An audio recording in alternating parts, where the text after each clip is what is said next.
Hello मेरे साथियों, कैसे हो आप लोग। उम्मीद करता हूँ कि आप लोग बहुत ही अच्छे होंगे।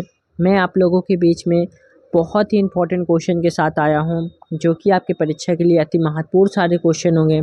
सारे ऐसे क्वेश्चन हैं जो कि आपकी परीक्षा में दोबारा पूछे जा सकते हैं, संभावित क्वेश्चन परीक्षा के लिए।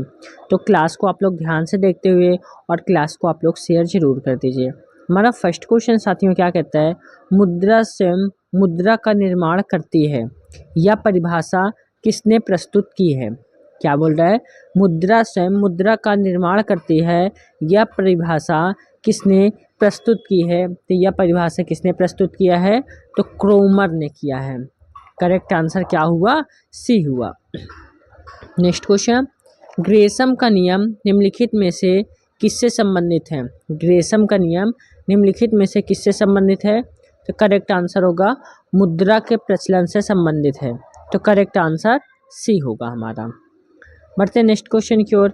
नेक्स्ट क्वेश्चन क्या है हमारा, निम्नलिखित में से कौन मुद्रा का कार्य नहीं है। निम्नलिखित में कौन जो है मुद्रा का कार्य नहीं है, तो मुद्रा का स्थिरीकरण जो है यह मुद्रा का कार्य नहीं है। तो करेक्ट आंसर डी होगा।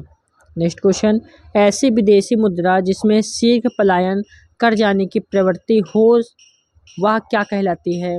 तो वह क्या कहलाती है, तो वह जो है गर्म मुद्रा कहलाती है। तो करेक्ट आंसर डी होगा हमारा। ठीक है साथियों। नेक्स्ट क्वेश्चन, हवाला। हवाला क्या है, हवाला क्या है साथियों, तो हवाला जो है विदेशी मुद्रा का अवैध कारोबार है। ठीक है, करेक्ट आंसर ए होगा। नेक्स्ट क्वेश्चन, हार्ड करेंसी से तात्पर्य क्या है। तो हार्ड करेंसी से तात्पर्य क्या है, वह मुद्रा जिसकी आपूर्ति मांग की अपेक्षा कम हो। तो करेक्ट आंसर ए होगा। नेक्स्ट क्वेश्चन, सॉफ्ट करेंसी से तात्पर्य क्या है। सॉफ्ट करेंसी से तात्पर्य क्या है, सॉफ्ट करेंसी से तात्पर्य क्या है। तो करेक्ट आंसर इसका होगा वह मुद्रा जिसकी आपूर्ति मांग की अपेक्षा अधिक हो। करेक्ट आंसर बी होगा। नेक्स्ट क्वेश्चन, सस्ती मुद्रा से अभिप्राय है। तो सस्ती मुद्रा से अभिप्राय क्या हुआ, तो देश की मुद्रा का अंतर्राष्ट्रीय बाजारों में आसानी से उपलब्ध होना। तो करेक्ट आंसर क्या हुआ, तो करेक्ट आंसर ए हुआ। नेक्स्ट क्वेश्चन, सस्ती मुद्रा का अर्थ क्या है। सस्ती मुद्रा का अर्थ है ब्याज की कम दर। तो करेक्ट आंसर ए होगा। नेक्स्ट क्वेश्चन, जिस विदेशी मुद्रा में शीघ्र देशांतरण की प्रवृत्ति हो उसे हम क्या कहते हैं, तो उसे हम कहते हैं सुलभ मुद्रा। क्या कहते हैं, सुलभ मुद्रा। करेक्ट आंसर बी होगा। नेक्स्ट क्वेश्चन, दुर्लभ मुद्रा किसे कहते हैं। तो दुर्लभ मुद्रा किसे कहते हैं, तो करेक्ट आंसर क्या होगा, तो ऐसी मुद्रा जो आसानी से सुलभ ना हो। तो करेक्ट आंसर डी होगा। नेक्स्ट क्वेश्चन, किन देशों की मुद्रा प्रायः हार्ड करेंसी होती है। किन देशों की मुद्रा प्रायः हार्ड करेंसी होती है, जिसका करेक्ट आंसर होगा विकसित देशों की। करेक्ट आंसर बी होगा। नेक्स्ट क्वेश्चन, जिस मुद्रा में भुगतान करने पर लेनदार कानूनी तौर पर स्वीकार करने से इनकार नहीं हो सकता है उसे हम कहते हैं, तो उसे क्या कहते हैं, तो विधिग्राह्य मुद्रा कहते हैं। तो करेक्ट आंसर ए होगा। नेक्स्ट क्वेश्चन, भारत की विधिग्राह्य मुद्रा है। भारत की विधिग्राह्य मुद्रा क्या है, तो भारत की विधिग्राह्य मुद्रा है साथियों रुपया। करेक्ट आंसर बी होगा। नेक्स्ट क्वेश्चन, सही कथन कौन सा है, हमसे पूछ रहा है इसमें से सही कथन हमारा, तो वह मुद्रा जिसकी आपूर्ति की तुलना में मांग लगातार अधिक रहती है हार्ड करेंसी कहलाती है। करेक्ट आंसर बी होगा हमारा। और साथियों बी के अलावा इसमें और कौन सा हो सकता है, वह मुद्रा जिसमें शीघ्र पलायन कर जाने की प्रवृत्ति होती है हॉट मनी कहलाती। ये भी सही होगा साथियों, सेकंड भी सही हुआ हमारा। वह मुद्रा जिसकी मांग आपूर्ति की तुलना कम हो रहती है हार्ड करेंसी कहलाती है, यह गलत हुआ। वह मुद्रा जिसकी आपूर्ति अंतर्राष्ट्रीय बाजार में मांग की तुलना से अधिक रहती है सॉफ्ट करेंसी कहलाती है, यह सही। यानी करेक्ट आंसर 1 to 4 हुआ, करेक्ट आंसर बी हुआ हमारा। नेक्स्ट क्वेश्चन, सरकार द्वारा पुरानी मुद्रा को समाप्त कर नई मुद्रा चलाना कहलाता है। तो यह जो है क्या कहलाता है, तो इसका करेक्ट आंसर क्या होगा, तो करेक्ट आंसर होगा विमुद्रीकरण, करेक्ट आंसर बी होगा। नेक्स्ट क्वेश्चन, मुद्रा संकुचन का कारण होता है। मुद्रा संकुचन का कारण क्या होता है, तो इसका कारण होता है साथियों माल एवं सेवाओं की पूर्ति की तुलना में मुद्रा की पूर्ति में कमी। तो करेक्ट आंसर सी हुआ। नेक्स्ट क्वेश्चन, मुद्रा प्रसार के बारे में जो असत्य है उसे चिन्हित करना है, उसे चिन्हित करना है।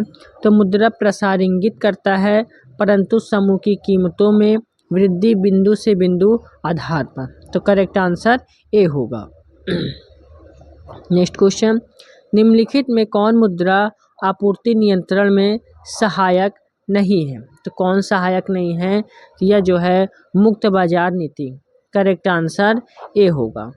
नेक्स्ट क्वेश्चन, वह अवस्था जिसमें मुद्रा का मूल्य गिर जाता है और कीमतें बढ़ जाती हैं वह क्या कहलाती हैं, तो वह जो है मुद्रास्फीति कहलाती है, करेक्ट आंसर ए होगा। उम्मीद करता हूँ क्लास आप लोगों को समझ में आ रही होगी, तो क्लास को आप लोग एक लाइक ज़रूर कर दीजिए। नेक्स्ट क्वेश्चन, अर्थव्यवस्था की वैसी स्थिति जिसमें मुद्रास्फीति के साथ मंदी की स्थिति होती है वह क्या कहलाती है, तो वह जो है साथियों स्टैगफ्लेशन कहलाती है, करेक्ट आंसर बी होगा हमारा। नेक्स्ट क्वेश्चन, मुद्रास्फीति से बाजार की वस्तुएं मुद्रास्फीति से बाजार की वस्तुएं क्या हो जाती हैं, तो यह जो है महंगी हो जाती हैं, करेक्ट आंसर बी होगा।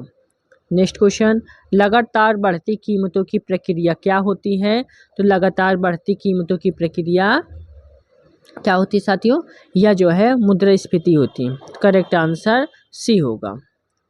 नेक्स्ट क्वेश्चन, घाटे की वित्त व्यवस्था में व्यय और राजस्व का अंतर आंतरिक कागजी मुद्रा छापकर पाटते हैं। इस युक्त का उद्देश्य आर्थिक विकास है, परंतु यदि यह विफल हुई तो इसमें कौन सी स्थिति उत्पन्न होती है, तो इसमें जो है मुद्रास्फीति की उत्पन्न होती है, करेक्ट आंसर सी होगा। नेक्स्ट क्वेश्चन, निम्नलिखित में वह वर्ग कौन है जिसको मुद्रास्फीति के कारण सबसे अधिक हानि होती है, तो करेक्ट आंसर क्या हुआ, तो करेक्ट आंसर होगा देनदार, करेक्ट आंसर ए हुआ। नेक्स्ट क्वेश्चन, मुद्रास्फीति से लंबवित होता है, मुद्रास्फीति से लंबवित होता है, तो मुद्रास्फीति से क्या लंबवित होता है, तो ऋणी होता है, करेक्ट आंसर सी होगा।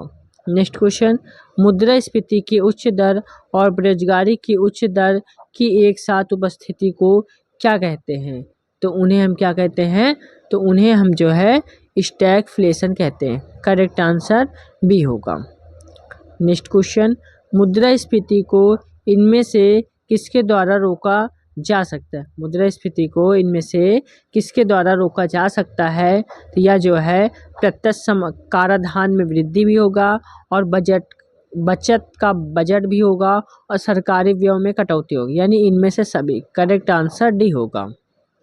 नेक्स्ट क्वेश्चन, निम्नलिखित में कौन मुद्रास्फीति के नियंत्रण की विधि नहीं है, तो करेक्ट आंसर क्या होगा, तो करेक्ट आंसर होगा ब्याज दर में कमी, करेक्ट आंसर सी होगा। नेक्स्ट क्वेश्चन, भारत में मुद्रास्फीति ज्ञात करने के लिए किसका प्रयोग किया जाता है, तो यह जो है किसका प्रयोग किया जाता है, तो यह जो है थोक मूल्य सूचकांक का प्रयोग किया जाता है, करेक्ट आंसर सी होगा। नेक्स्ट क्वेश्चन, भारत में मुद्रास्फीति मापी जाती है, भारत में मुद्रास्फीति नापी जाती है, तो इसका करेक्ट आंसर क्या होगा, इसका करेक्ट आंसर होगा थोक मूल्य सूचकांक द्वारा, करेक्ट आंसर ए होगा। नेक्स्ट क्वेश्चन, मुद्रास्फीति की शून्य दर उस वर्ष में अवश्य मानी जाती है जब क्या होता है, तो जब जो है वर्ष के प्रत्येक सप्ताह में मुद्रास्फीति की वार्षिक दर शून्य हो, करेक्ट आंसर ए होगा। नेक्स्ट क्वेश्चन, मुद्रास्फीति को स्थायी रूप से किस प्रकार नियंत्रित किया जा सकता है, किया जा सकता है। तो करेक्ट आंसर होगा मुद्रा आपूर्ति की वृद्धि कर नियंत्रण कर। करेक्ट आंसर सी होगा। नेक्स्ट क्वेश्चन, निम्नलिखित में से मुद्रा आपूर्ति की सर्वाधिक तरल माप क्या है? सर्वाधिक तरल माप क्या है? इसका करेक्ट आंसर क्या होगा? M1। करेक्ट आंसर ए होगा। नेक्स्ट क्वेश्चन, किस संघटक को मुद्रा आपूर्ति में विस्तृत मुद्रा कहा जाता है? तो करेक्ट आंसर क्या होगा? M3। करेक्ट आंसर सी होगा। साथियों, यहाँ पे हमारे क्वेश्चन कंप्लीट होते हैं। हमने टोटल 35 क्वेश्चन कराए। और आप लोगों को क्लास कैसी लगी? उम्मीद करता हूँ क्लास पसंद आई होगी। तो क्लास को आप लोग एक लाइक करके, चैनल को ज़रूर सब्सक्राइब करके बेल आइकन को ज़रूर प्रेस करिए, ताकि आने वाली हर एक वीडियो की नोटिफिकेशन आप लोगों को आसानी से मिलती रहे। सारे इंपॉर्टेंट क्वेश्चन थे आपकी परीक्षा के लिए। ठीक है साथियों, जय हिंद, जय भारत।